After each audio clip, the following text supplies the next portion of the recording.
Hello, and welcome back to Talk This Way. I'm your host, Marcia Martin, and today's episode is all about the intricate and powerful concept of rapport. Do you ever feel a connection with someone that goes beyond mere words? Perhaps you've had that moment where you just clicked with a stranger. That connection, that mutual understanding is what we call rapport, and it's at the core of our social interactions. Today, we're examining the topic of rapport, breaking it down into areas of understanding, communication, connection, and affinity. We'll explore how it can be built, how it can collapse, and the profound power of touch and connection. Together, we'll examine the dance of human interaction, the delicate balance of presence and space, and the adaptability required to truly connect with others.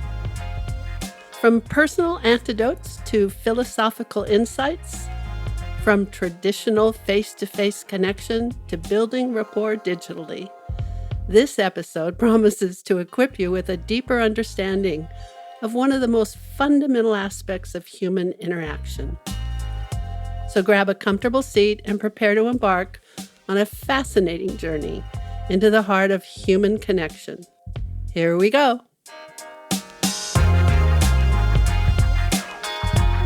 Hello, my name is Jatinder and welcome to another Digital Rapport Master Series.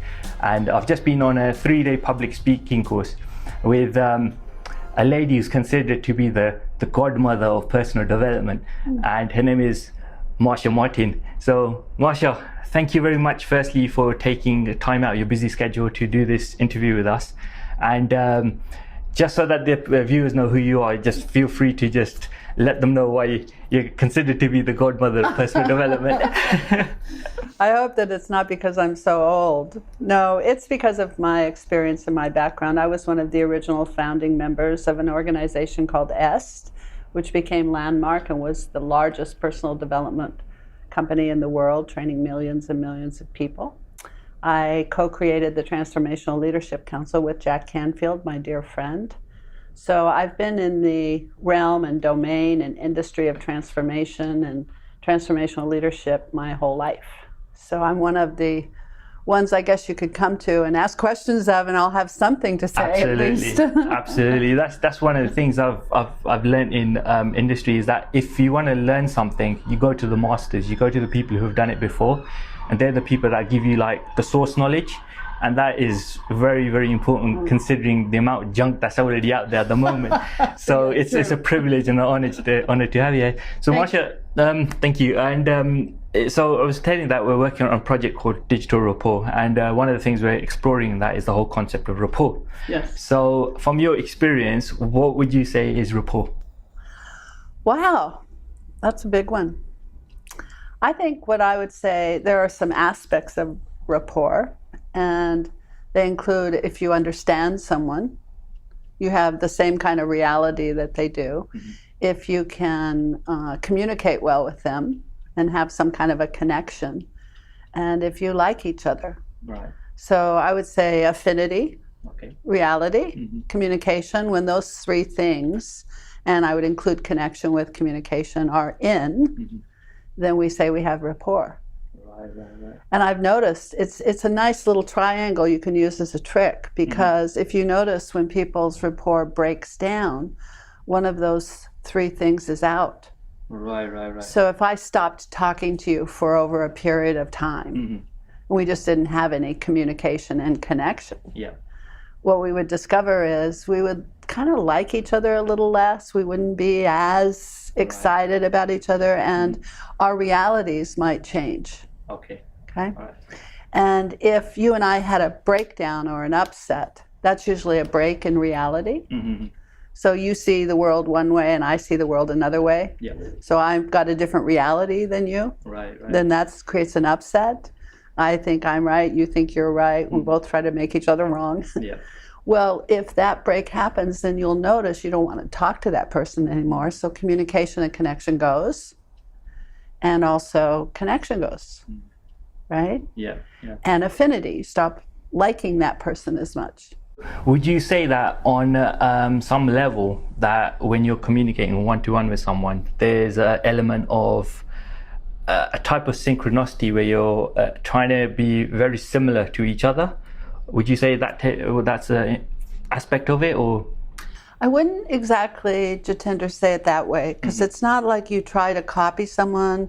I know that there are a lot of techniques, look like, sound like, be like someone else, and then that's true. There's a bit of that if you're like someone else. But I think it's more that if you understand their reality, and if you're present so you can connect and communicate, and if you're willing to tolerate somebody else's point of view, something happens where people go, ooh, I like you. And again, we come back to reality, affinity, communication. And what I think is interesting, just like I said, if one of those goes out, they all go out. Yes. If you stopped liking somebody, for example, we already looked at communication and reality, but if you stopped your affinity, pretty soon you wouldn't communicate, and you would have a different sense of what was the way the world worked, right? Right, yeah. This is what I love about this particular triangle is if then you know that, those are the three legs, then all you have to do is put one back in and the other two will follow. Right.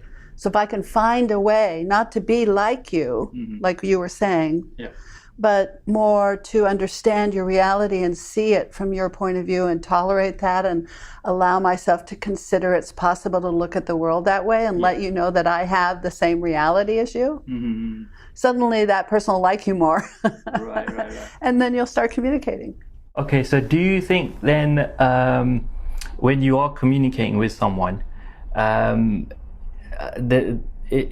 who would you say would be the person to actually create the rapport? Would you say it's the person that makes the initial contact, or the person you're speaking with, or what dynamic is actually going on in that moment in time to say where the rapport is coming from, if that makes sense? It does make sense. Thank you.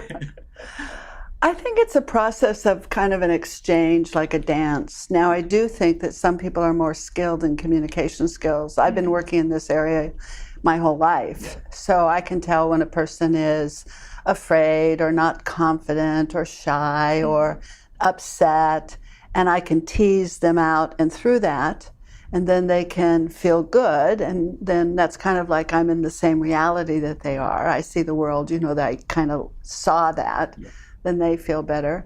If they had those same skill sets, they could probably do that with me. So I think you can lead, and I think it's also something happens, and if you're aware, most people aren't aware. That's the sad case. Most people are kind of asleep and, hello, anybody in there? That's right. So they don't even notice really if there is rapport or isn't, and make all sorts of blunders and mistakes. So I think that being present and being aware is a big part of it, because then by looking and seeing, how is my communication landing? Is this person opening like a flower opens?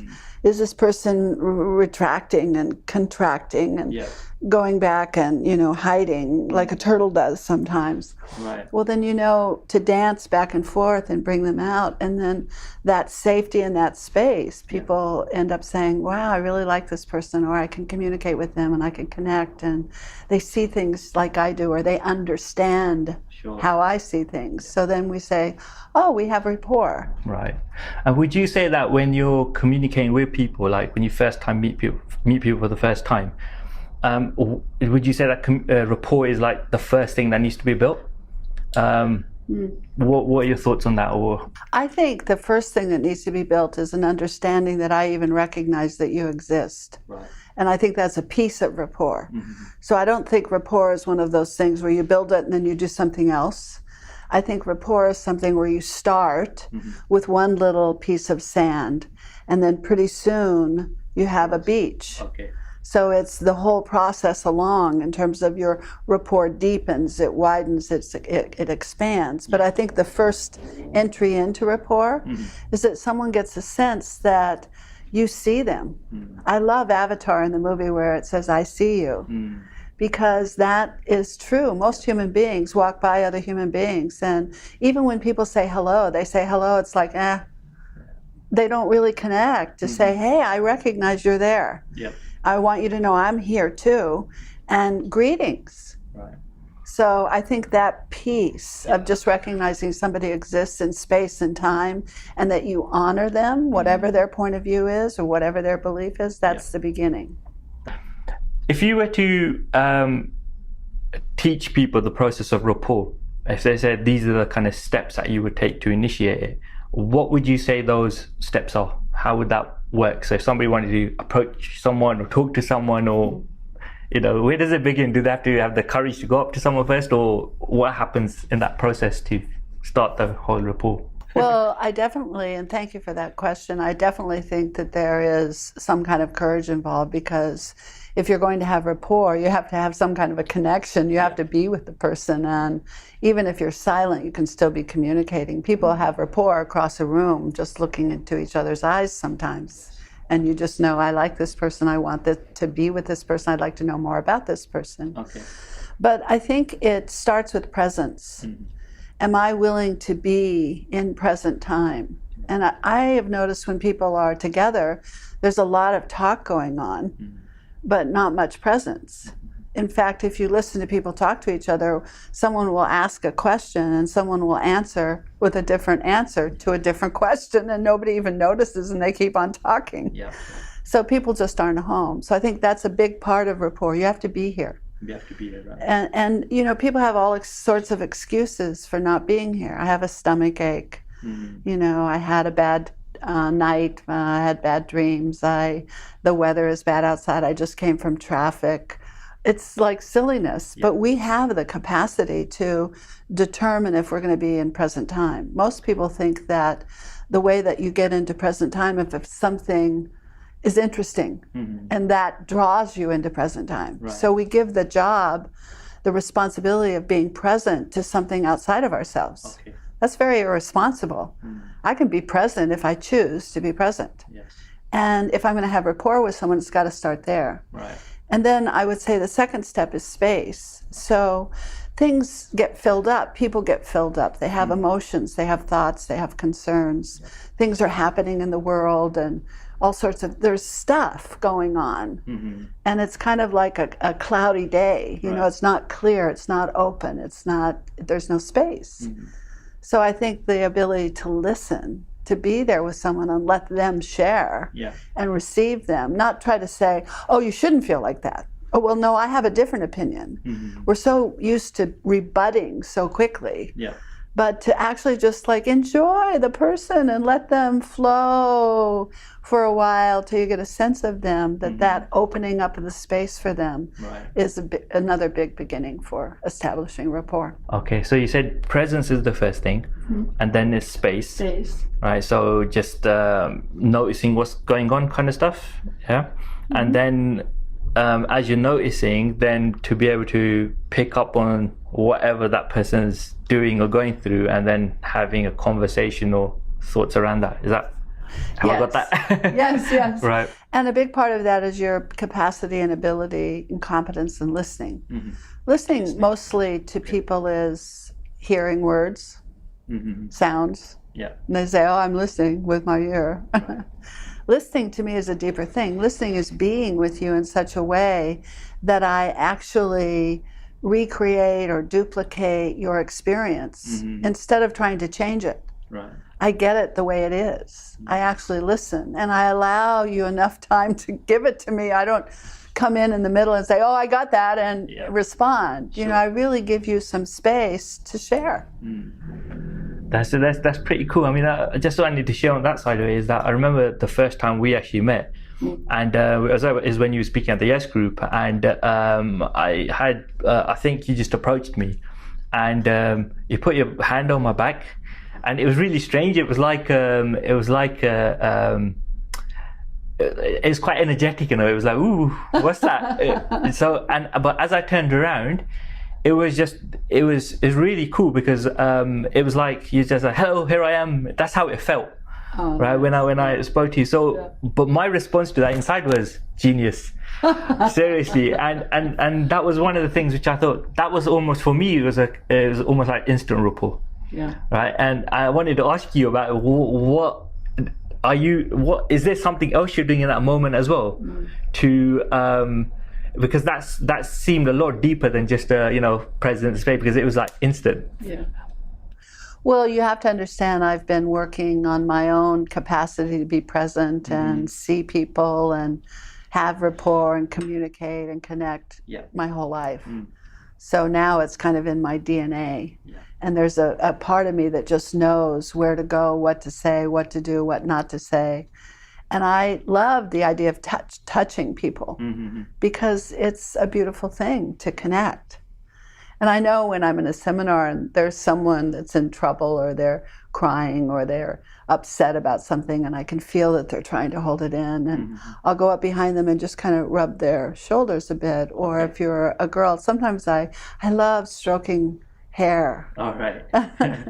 And so many people have come up to me and said, when you did that, I just melted. But I think it's the way that I touch. Sure. Because it's a, hey, I'm here. Yeah. I recognize you. I'm not just pushing you or pulling you. I'm saying, hey, I get that you take up space and you're real and you're human and you exist for me, and that's a beautiful thing. And I want to connect with you and say hi. So that sounds as if there's an element of you which is very caring for the individual. And like what you're sharing with that, when you do that, it seems as if it makes the person feel as if they're appreciated, they're loved, that they're cared for. And would you say that strengthens the rapport between people? What's your take on that? Good. I think that has a lot to do with it. I mean, if you think about yourself and how good it feels to be loved, to be acknowledged, to be affirmed, to have someone appreciate you. We all have that feeling. You know, if somebody comes up to you and says, you did a great job, there's something where you go, thank you. So we want to be loved. And the other side of that is being able to love. So, a lot of people look out at other people and they see a personality, they see a particular quirk, they see a color, they see a height. I don't really see that. I look a little deeper and I see who you are in terms of a possibility. Right. I love people. I just think they're delicious. And a lot of people are upset or angry or cruel. They're going through parts of their life where they're not being their biggest self.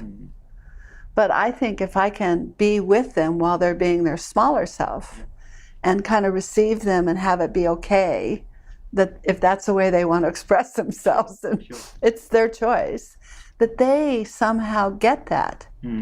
And then for some magical reason, they turn a little bit more into their bigger self. Right. So what I'm getting from that is a sense of you, what's the word? Almost like understanding their need. Would you say is that understanding where they are, what they require, and therefore adapting yourself to help them with that, would you say? Well, I would say that it's not something that I think about. So I don't go, oh, I understand you and now I can see your need and here I'm going to help you. That's not what happens. It's a more whole experience where I'm just with you and I see you. And then something happens. But that ability to be with you is the rapport. So people feel safe around me, they have fun. Even if I push them, they seem to say, do it more, it feels good. Because they trust me. And I think a deep part of that is I understand them, and not understand them in terms of I understand what they're thinking, but understand them in terms of that I know them. There's something about us that's the same. And if we can relate to that piece, usually people relate to each other about what's different. So I'm glad that you mentioned that, because one of the things, the whole exploration of the whole digital rapport side of it is that whole case about know your market. So you've just led it to that point to say that you need to know the people you're talking with, what their needs are, where they are, what they're going through, so that you can support them in overcoming that, growing from there. So That's really cool. So,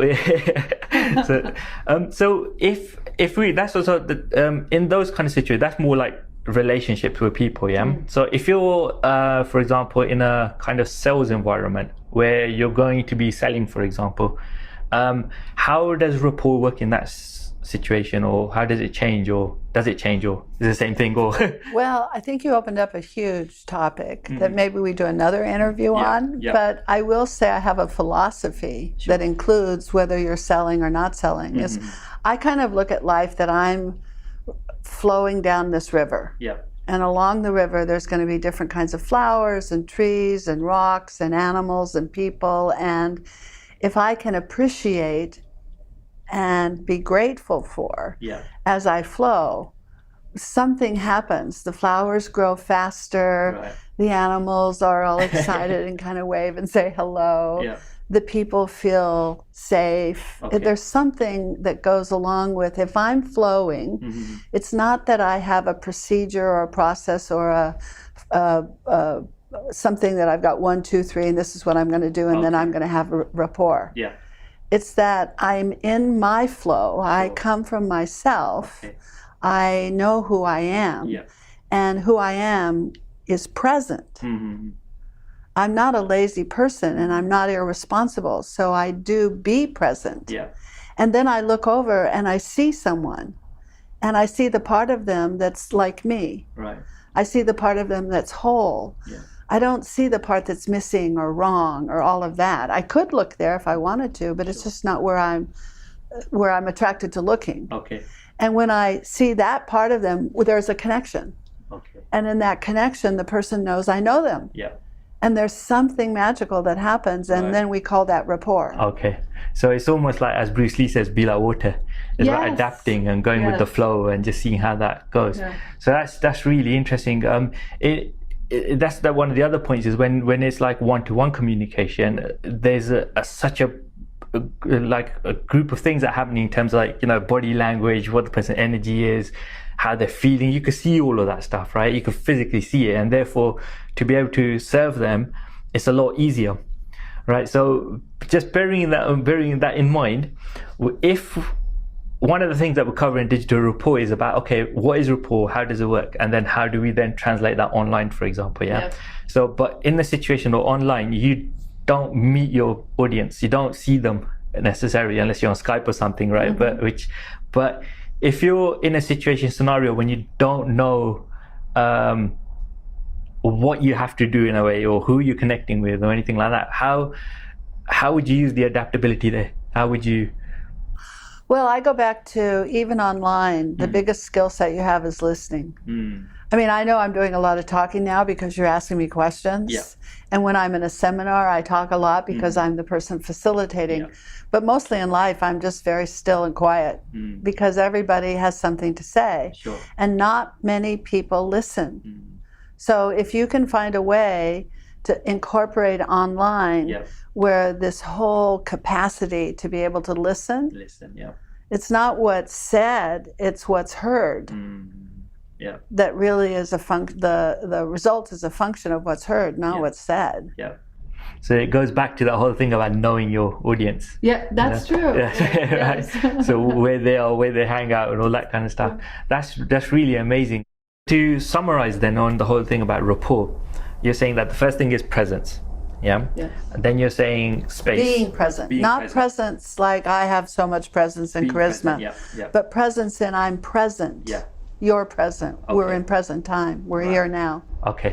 And then the second thing you said was space. And that's about understanding where they are, what they're up to, that kind of thing. Space is a big conversation. Space is, people have a lot going on with themselves. They have upsets, and they have concerns, and they have considerations, and they have breakdowns, and they have family problems, and they have money problems, and they have what am I going to do problems and questions, and all of those things are, they don't just stop because you came and said hello. So it's, what I say is they're kind of filled up, and I'm filled up lots of times too. So I have to be able to notice if is it a time when I listen, and with quality listening, not just yeah. but really being with someone. Sure. And in that listening, what's going to happen is that person's going to get that I know them, that I understand them, that I have the same reality, that I see them. Sure. And that's going to be a magical thing for rapport. Okay. So that all includes space. That all includes space. Okay, so that space element of it includes the listening side of it as well. Yes. Okay. And then after the listening, it's a case of adapting?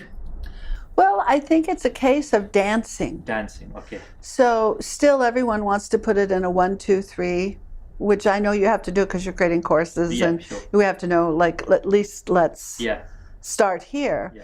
But I think if you tell people that I'm starting here now to teach you something about this particular aspect of it, presence or space or listening, but it's not that one comes first and then one comes second and then one comes third, Sure. because who knows what's out there. That's right, yeah. It's a dance. Yeah. And I think if somebody wants to establish rapport, they should take tango lessons. Oh, okay. Yeah. Because there's more knowledge in how you throw a partner, catch a partner, pull them back, lead them, be led by them. Yeah. It is a dance out there, I Absolutely. think. And if I can dance with you, I'm going to have rapport. Yes. If you throw me across the room and don't catch me, I'm going to, next. Got it. Do you see? So there's something in that metaphor, I think. Yeah, no, I understand, because it's like Bruce Lee had this concept as well of energy. So when he was in a battle, for example, depending on what was going on, he would adapt. So if they were throwing a punch, he would move with it. It was almost like a dance, like what you just said. So it makes sense from that side of it. Okay, so what would you say is the next step then after that? Or what happens after that? So, because rapport, then once you've got that rapport, it pretty much opens you up for better relationships, better communication, collaboration, whatever needs to be done. I think the next step in all aspects of life, whether it's rapport or whether it's sales that you were saying, or whether it's relationships, is to be concerned for what that person needs for themselves. Okay. Not what I can give to them. You know, everybody wants to give an answer to somebody else. Yeah. But where I come from is everyone has their own answer. So how I can be of service and support to someone is to assist them in finding their answer. Well, if I'm going to assist them in finding their answer, I can't have my own agenda about what the answer is. Okay. So especially in sales, it's like you're saying, most people are trying to talk you into buying something. What I do when I'm making an offer is I have people look to see if it's something that they want. Sure. What do they care if I think they need it? Do you see? Okay, yes. But if I can find out if they think they want it or need it or can afford it, then I know what to do next. Yes. I can tell them how to get it. Absolutely. And if they say they don't want it, I should be able to tolerate their reality and appreciate it and respect it and honor it and say, okay, fine. Well, if anything changes, call me. So it's that kind of, I'm really looking to see what's so for you and being able to share what's so for me in a way that I'm not trying to push what's so for me on you, but I'm trying to express it so that we have something where we can say, oh, we're dancing. And no, it makes sense, because I know from the communication we have had that you come from a place of service to serving others, and that's basically just led to that, to say, how can I serve you? And then you basically help them out with what they never need help with. So it makes sense on that side. So I think I really appreciate your time and what you've shared with me. Are there any final thoughts that you want to just share with the audience? I would share with the audience to have fun. Have fun. Yeah, everybody talks about rapport and communication and sales and all of these things as if it's a tedious task and it's kind of a lot of work. But, being with people and being in present time and sharing with people and sharing your experience, could be fun. So I would add that. Okay, Marcia. And if anybody wants to get in contact with you, what do they need to do? Thank you so much for attending. My website is marciamartin.com, MarciaMartin.com, and my email is marcia@marciamartin.com. And I would love for you to contact me or find out about my work. Okay, Marcia, thank you very much for your time. thank you. Really appreciate it. So I hope you guys enjoyed that. See, we have rapport. Yes, absolutely, absolutely. And have fun. Thanks for listening to Talk This Way. If you enjoyed the episode, follow the show on Apple Podcasts, Spotify, or wherever you listen to podcasts. And for access to training, courses, and other ways to learn from Marcia, visit marciamartin.com. That's MARCIA.